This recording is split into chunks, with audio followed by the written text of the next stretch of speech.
Welcome to Reading Aloud, where this week we're taking the temperature of teenage fiction. In sales terms, it's potentially a big market, while in the classroom, teachers are desperate to find new fiction that will capture jaundiced teenage readers. So, in this week's programme, we go on tour with a former rock musician turned teenage fiction writer. We witness pupil power as students pick the books they want to read, and we meet award-winning author Meg Rosoff. When it comes to fiction, the most difficult group to cater for are teenagers. Encouraging adolescents to pick up a book when there are so many more, much more appealing distractions to turn to is a real uphill struggle. But Nicola, isn't that something you've managed to achieve at your school in Droitwich? I'd like to think so. And how have you done it? We've tried to reinstate the enjoyment of reading, and one of the ways in which we do this is by matching books to individual readers. So we have moved away from the idea of a whole class all studying the same book. At Nicola's school, this reading scheme begins with students filling out a questionnaire based on a choice of 5 or 6 books. They then work independently as a small group, reading together, discussing together, having 1 or 2 sessions guided by the teacher. At the end of this, once they have researched the book, been down to the library, what they can do is then do presentations, and we also try to encourage them to keep a reading journal. So it's actually about the enjoyment of the process rather than analysing it as a text. And do they report back to the whole class? Yes, so that the whole class then has some experience of the 5 or 6 texts that were on offer. And any book in particular? One that's gone down particularly well is Jennifer Donnelly's A Gathering Light, especially with the girls. I think they can really understand the idea of someone who is fascinated by language, is interested in reading, loves education, yet finds herself also having to deal with the day-to-day monotony of her family as well. This debut novel is a powerful coming-of-age book based on a real murder at the turn of the century, the mysterious drowning of a woman in a lake. Standing on that porch, under the flawless sky, with bees buzzing lazily in the roses, I tell myself that nothing bad can happen at the Glenmore, not on such a day as this. My eyes are on Mr. Crap. He is coming up the path, carrying a young woman in his arms. Her head lolls against him like a broken flower. Water drips from her skirt. Oh, Matty, look at her. Oh, jeez, Matty, look. Shh, Ada. She got soaked, that's all. They got lost on the lake and the boat tipped and they swam to shore and she must have fainted. Oh, I'll fetch a hot water bottle and some tea and brandy, I say, looking at Cook and then at Mrs. Morrison and then a painting on the wall. Anywhere and everywhere but at the girl. Should I do that? Should I get the brandy? Hush, Matty. It's too late for that.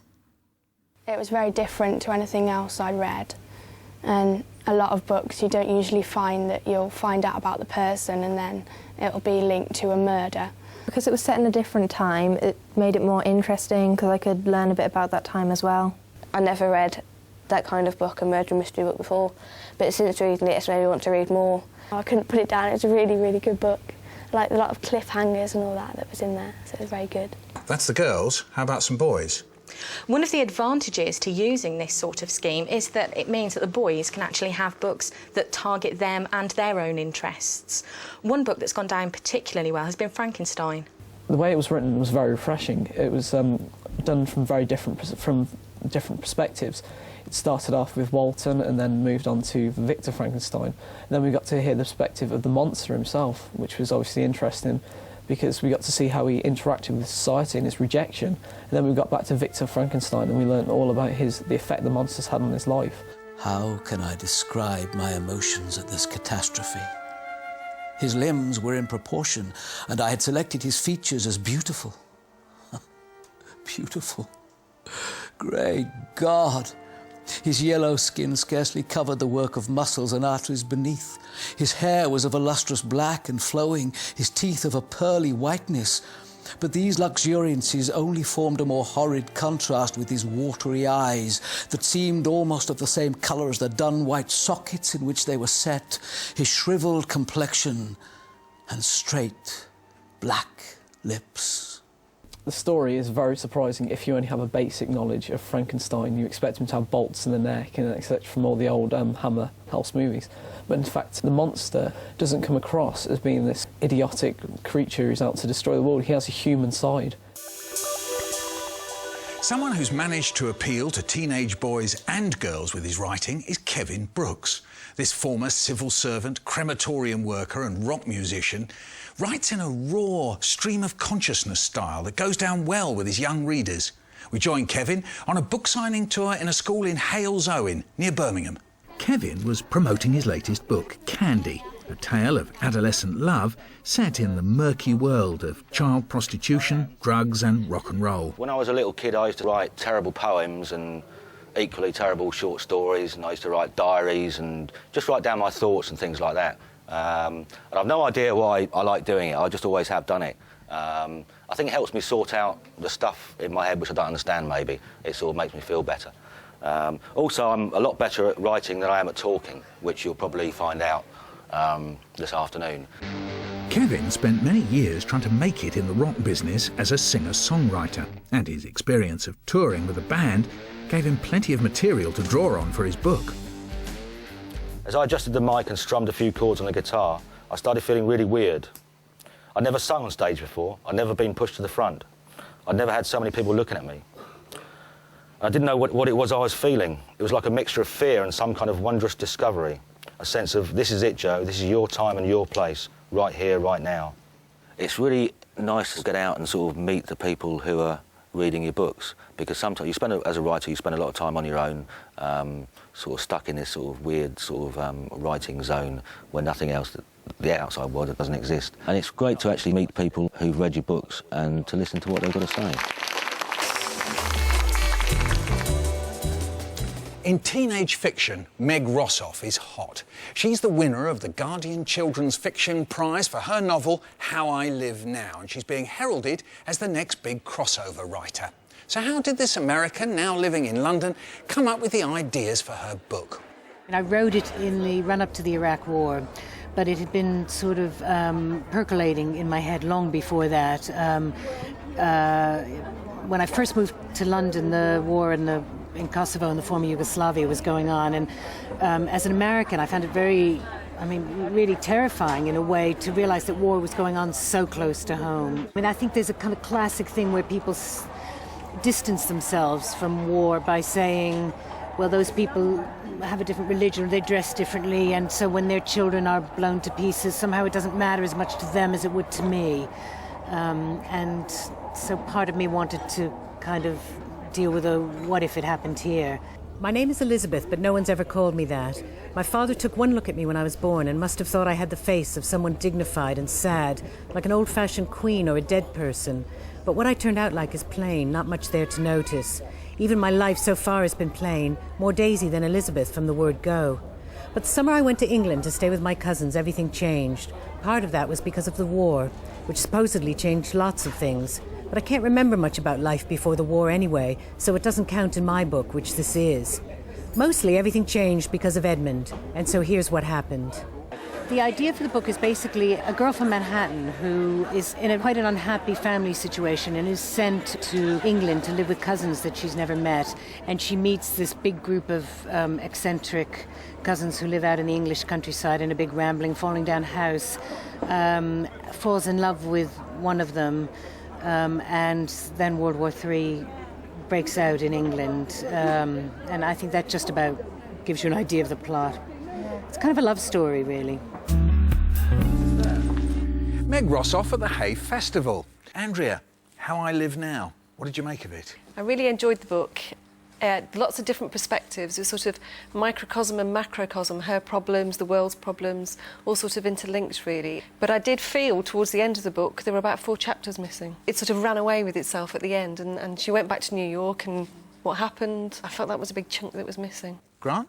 I thought it was a fantastic book, and the sort of voice of this 15-year-old sort of hyperactive and also anorexic and self-obsessed, really streetwise teenager, and she gets sort of parachuted into this rural idyll in Oxfordshire and to live with a sort of an English family who she's never really met, and it's a really gripping opening. Vicky? I started off with a dislike for it and I was confused for the first initial few chapters. What was that dislike based on? It was the long sentences, the lack of punctuation, but the more I read of it, the more I got into kind of the first-person narrative, and you do sort of almost live her experiences with her, and that's what I enjoyed the most about it. I mean, I found myself thinking of other books. It took me back to, say, Lord of the Flies. I mean, in Lord of the Flies, I mean, they almost end up eating each other. I mean, there's barbarity there. But here, the barbarity is on the side of the adults. I mean, think of the scene where, say, we see the Major shot, I mean, an act of complete wantonness. Well, what's really interesting about that is that the way it's described in the book is through this 15-year-old's eyes. And it's all the more shocking, partly because there's been this sort of phony war that's gone on for the first third of the book, and they're in this sort of rural idyll in Oxfordshire, and it feels more like Lion, the Witch and the Wardrobe, you know, than a sort of a really sharp teenage novel. And then a couple of really horrific incidents happen, and they're sort of described in a rather detached way, as though the horror is almost too much to take in. You almost had the idea of the 15-year-old not being able to cope with what she'd seen and just putting it away almost. It was just such a blunt way of doing it. They were shot, and that is exactly how a child would see it. They wouldn't see the whys and the wherefores, and suddenly Daisy takes on the adult role, and she's suddenly a carer for this cousin. At the heart of the book, there's a love story, or is it? I mean, what kind of love story is it? I think it's being thrown together into a situation, and you're bound to be drawn to somebody because you're scared, you're on your own, you need somebody that I guess you feel is going to look after you. Let's put our educational hats on for a moment, Andrew. I mean, they are cousins. I suppose that's a kind of whiff of incest, if you like. Could you imagine yourself reading this with a group of, say, 15-year-olds? I would read How I Live Now with them. I mean, there are issues around a sort of a physical relationship between cousins, but it's really not made anything of in the book, other than one or two sentences, and you forget, really, that it's there. All the more dangerous, that you do forget that. Yes, and you could discuss the rights and wrongs of that with a group of students, and you'd be amazed, I think, at how moralistic 14 and 15-year-olds can be, and they would probably be more damning of it than adults would be in the same situation. And it's a dangerous times book, isn't it, Grant? Because teenagers, are they thinking about 9/11? She constructs that really skillfully, because what you've got is this enemy, and you sort of know that in some ways they're associated with terrorism, but they're anonymous. There are no ways of identifying who this enemy is, and that's really haunting in the book, because they've got all the power of organisation and they're an occupying army, but you never know what sort of nationality or politics, you never get any flavour really of who that force is. And could you take really that into a classroom? Yeah, I think that's a really, really strong idea. People talk about crossover books. I suppose that means that you would read this book for you, not for your child. It's for you. Could you do that with this book? Yeah, I mean, I gave it to my daughter, who's nearly 14, and she's sort of about 30, 40 pages in, and I don't know if she's going to carry on with it. Gave it to my 20-year-old son, who just devoured it and loved it, and I loved it, and I would recommend it for, the book group that I'm in. I think it's a powerful book, with some flaws, like the ending. Well, that's nearly all for now. Some of the critics have been a bit sniffy about Meg Rossoff's work. They say she's guilty of sloppy punctuation and mixed tenses. So here's my favourite critic-bashing quote. Critics are like eunuchs in a harem. They know how it's done, they've seen it done every day, but they're unable to do it themselves. Bye.